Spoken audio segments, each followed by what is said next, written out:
Ο Λιάπης, δεν βλέπω τα νούμερά του, δεν τους γνωρίζω.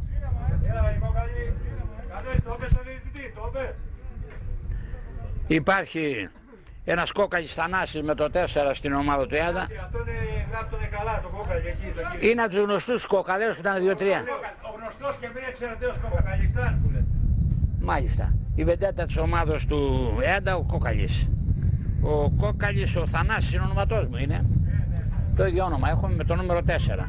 Συναμινά του μαζί με τον Λιάπης, καλά τον έχω. Και το 4 είπαμε ο Κόκαλης, ο Θανάσης.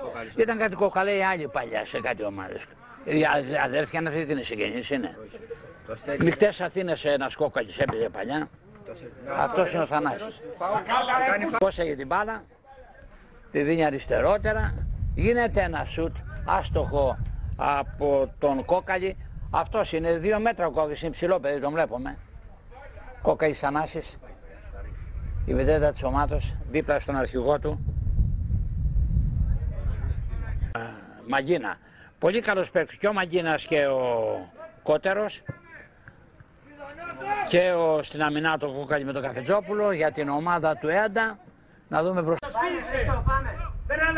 Μπορεί να κάνω λάθος, ο Κόκαλης ο Θανάσης το φάουλ.